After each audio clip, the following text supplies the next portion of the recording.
मौका मेरठ में rapid metro rail के उद्घाटन का था, लेकिन प्रधानमंत्री मोदी ने इसी बहाने पश्चिमी उत्तर प्रदेश से चुनावी शंखनाद कर दिया।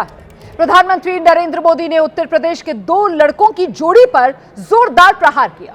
मोदी ने अपने तर्कश से एक के बाद एक कांग्रेस और समाजवादी पार्टी पर कई सियासी तीर छोड़े। मोदी ने अखिलेश राज के दंगों की याद दिलाई और एआई समिट में कांग्रेस के प्रदर्शन पर लताड़ भी लगाई। वैसे 27 को देखते हुए उत्तर प्रदेश में सियासी जमीन तैयार करने की शुरुआत बाकी राजनीतिक दलों ने भी अभी से कर दी है।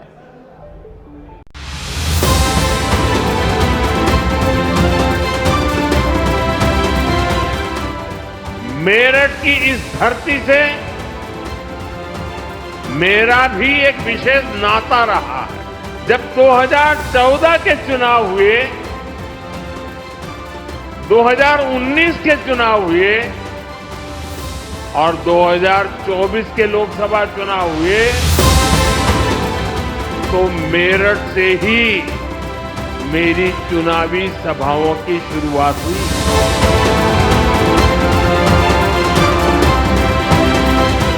तो क्या प्रधानमंत्री मोदी ने पश्चिमी उत्तर प्रदेश से 27 की लड़ाई का चुनावी शंखनाद कर दिया है?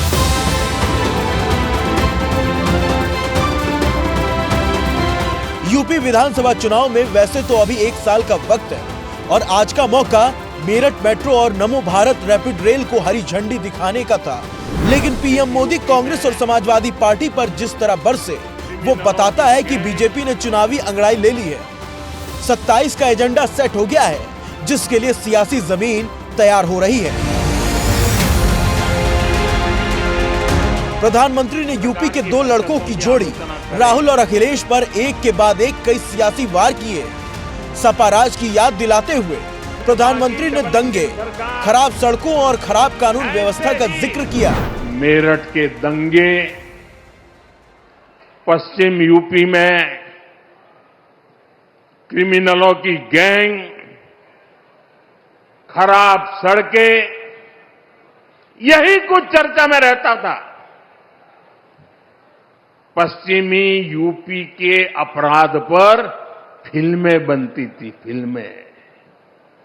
सपा सरकार ने यूपी का ये हाल करके रखा। प्रधानमंत्री ने मेरठ की जनता को 10 साल पुराने सपा राज की याद दिलाई, तो कांग्रेस पर हमला करते हुए पीएम मोदी ने एआई समिट में कपड़े उतार कर प्रदर्शन करने वालों को लेकर उसे भी खरी खोटी सुनाई। कांग्रेस ने भारत के एक वैश्विक आयोजन को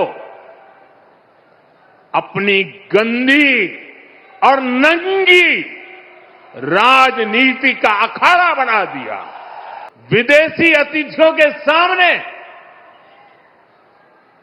कांग्रेस के नेता कपड़े उतारकर पहुंच गए। देश तो जानता है आप पहले से ही नंगे हो, फिर कपड़े उतारने की जरूरत क्या पड़ी?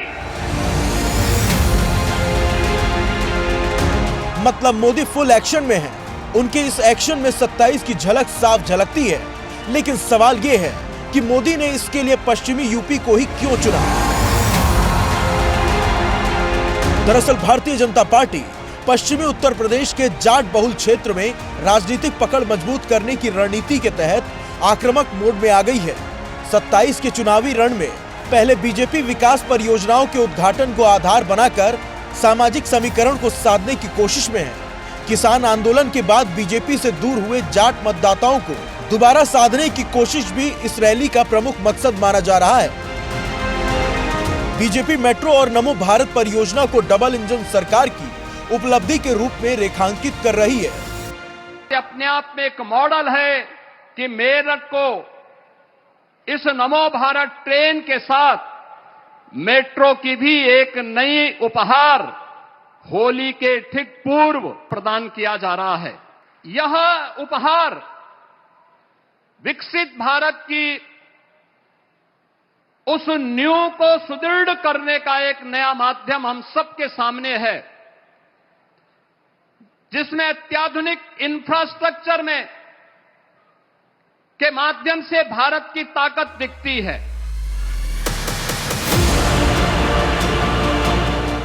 लेकिन कहानी इतनी भर नहीं है।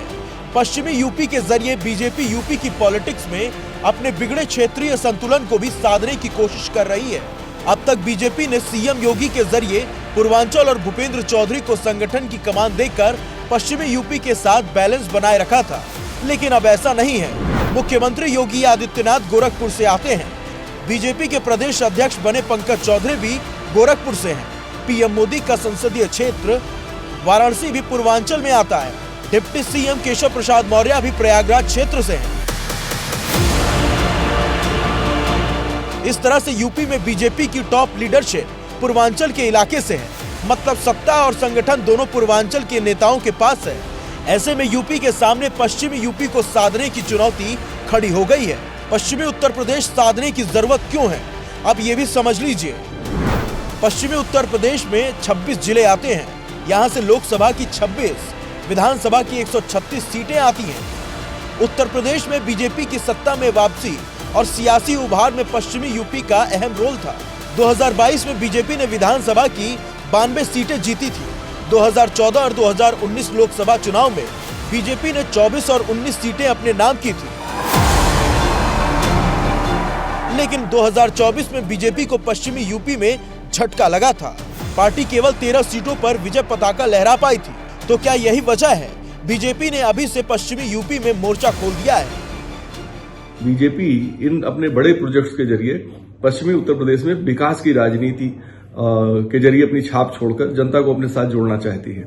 अब देखना है कि बीजेपी इसमें कितना कामयाब होती है, क्योंकि अगर 2022 और 2024 विधानसभा और लोकसभा के चुनाव को देखें तो बीजेपी के लिए ये पूरा इलाका बड़ा चुनौतीपूर्ण रहा है। वैसे सियासत के इस खेल में बाकी खिलाड़ी भी पीछे नहीं हैं। सियासी तीर विपक्ष की तरफ से भी लगातार चल रहे हैं। समाजवादी पार्टी अपनी राजनीतिक रणनीति के हिसाब से 27 के लिए मोर्चाबंदी कर रही है। अखिलेश यादव लगातार ब्राह्मण और शंकराचार्य के मुद्दे पर बीजेपी को घेर रहे हैं। पूजनीय शंकराचार्य जी के साथ क्या व्यवहार हो रहा सरकार की तरफ से? ये जो एक्सरसाइज हो रही है अभी हाल फिलहाल जो आपको देखने को मिल रही है कि अचानक कुछ लोग निकल पड़े हैं सम्मान देने के लिए। जिस समय शिखा को पकड़ करके अपमानित किया जा रहा था उस समय ये लोग कहां थे? ये सरकार बचने वाली नहीं है। जनता ने तो अस्वीकार कर दी है सरकार।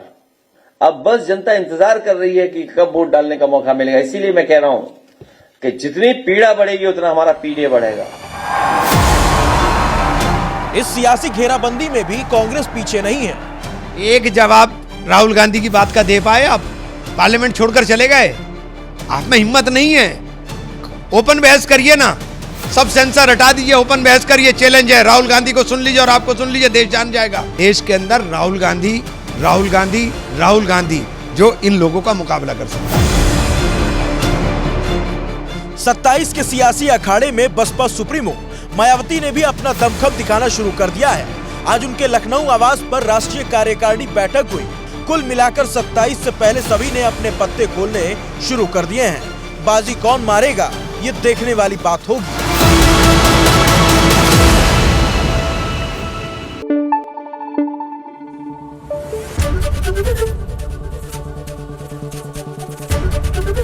एबीपी न्यूज आपको रखे आगे।